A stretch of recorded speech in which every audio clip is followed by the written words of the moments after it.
Within the past 24 hours, British veterans have marched on Downing Street to discard their war medals on David Cameron's doorstep to protest British airstrikes on Syria. Daniel Lenham, who served in Iraq and was deployed in operations for our war on Libya, joins me now. Daniel, welcome to Going Underground. Why were you and other British veterans on Downing Street throwing your medals at Number 10?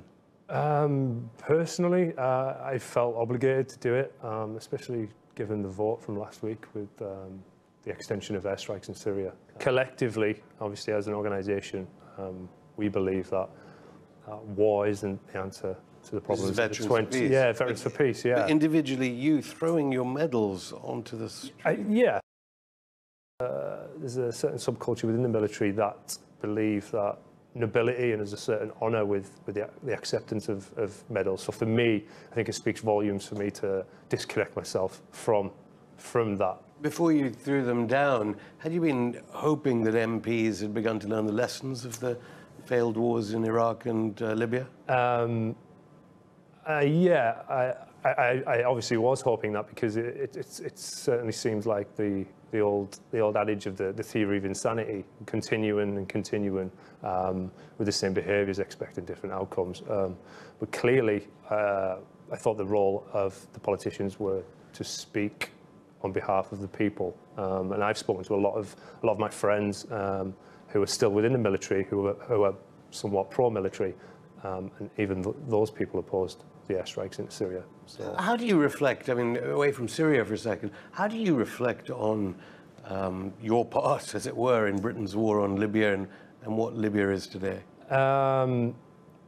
It's part of the process and part of the journey that I'm still ongoing with, and it can be difficult to process that because I played a part in especially in the Libya campaign. Of my role was to oversee and also to load weapons to aircraft, knowing that those aircraft were going to fly over Libya and to be released on the population of Libya.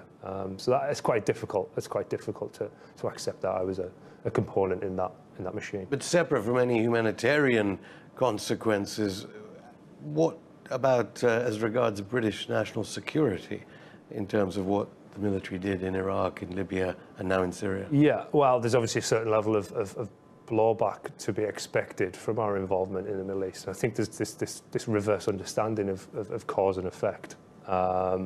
We seem to have it backwards, that we believe in order to protect British national interests and security that we have to get involved.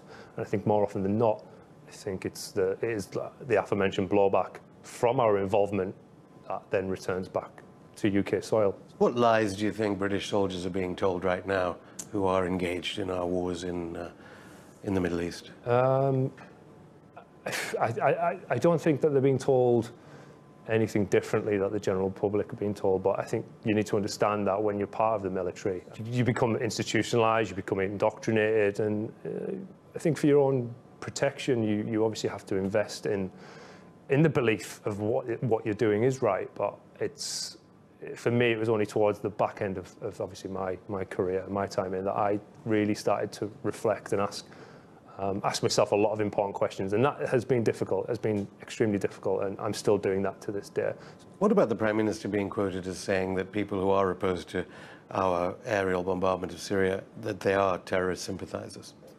I think, personally, it's completely not nonsense. To think that someone who has an opposing view, and personally myself, a diametrically opposed view to David Cameron, the Prime Minister, I revert back to the old George Bush statement in the speech where he said you're either with us or against us. And I think the spectrum is a lot wider than that. There's a lot more colours to it. It's not a black or white thing. It's not a binary thing.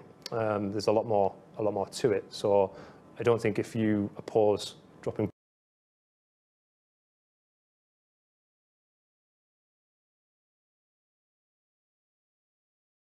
advice would you give to currently serving British soldiers who've been told to engage in as the Syrian government sees it, a violation of their airspace, different to the Iraq campaign? I mean, Do you think they'd be aware even that following orders is no defence in international law? What should they be? I think they are aware, but it's a very difficult system, especially when you're, for whatever reasons, whether that's ideologically, socioeconomically involved within the military. It's very difficult, but that's the audience that we're trying to get our message across now, because we're not only increasing the awareness to the general public, but we're trying to speak to those people, because someone is doing my job that I was doing for the Libya campaign. Someone's doing this very moment now for the strikes in Syria. So we're trying to speak to those people and get them to think outside of the military context and try to, I suppose, consider and comprehend the consequences for their actions that they're taking. So. No danger that they'll just hate you and the organisation you're a part of, Veterans for Peace, they're unpatriotic. There is that danger, but I always revert to, whenever the patriotism comes by, I always revert to Leo Tolstoy for patriotism, obviously being the last resort of scoundrels. So if I'm viewed, or as an organisation we're viewed, then I think we're asking the right questions. If that's the kind of feedback that we're getting, then yeah, we're stoking the right fires, shall we say. And just briefly, you're getting more members of Veterans for Peace, and also, is there finally being done for those who have fought in these conflicts when they return home alive? I don't believe. I think more often than not, having gone through the process myself, I class myself as one of the lucky ones. I returned back to the UK with all my limbs, not suffering from PTSD, but I don't think enough is being done. I think it's very much lip service more often than not with what the military does for those who've served overseas and returned back to the UK. Yeah. And Veterans for Peace? We are there for the veterans, but we're not dogmatic with our approach. You know, they contact us, and I think even since yesterday, membership we've attracted, I think, between 10 and 15 members since yesterday, and then hopefully from yesterday's ceremony, then that will just continue to increase and increase. So, Daniel Lennon, thank you. Thank you. In a moment, some of the voices of a few of the UK veterans who in the past 24 hours marched on Downing Street to throw away their medals. But that's it for today. On Saturday, we ask a member of the Privy Council with access to government intelligence whether David Cameron was lying about 7 UK terror attacks planned in Syria to persuade British MPs to vote for war. You can get in touch via social media. Watch RT UK News with Bill Dodd on the hour from 7 till 10. See you on Saturday, the day stopped the war. Some dozen years after mobilising 1 million in London against the Iraq War, holds a mass rally against our war in Syria. Here's some British veterans. I was brought up to believe that Britain was a good country and that we were involved in just wars. Serving in Afghanistan really hammered home to me the futility of armed conflict. I was getting rather annoyed with the distortion of the truth that was told on the British television. I think it's important that we counter the myths and propaganda that the military push out about these wars. The myth that anything which the military participates in is a noble cause. Here in the 21st century, we are still using violence and military force as a political instrument. I think we need to ask ourselves, are we worth more than that? Invading other nations simply to make rich men richer. Yeah, the reason why I joined Veterans for Peace is that I was outraged by the wars in Afghanistan and Iraq. I believe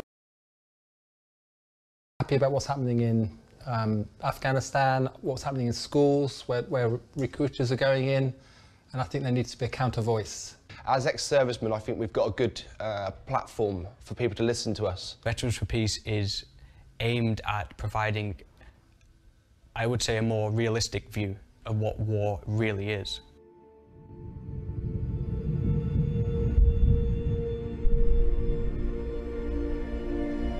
We, having dutifully served our nation, do hereby observe our greater responsibility to serve the cause of world peace.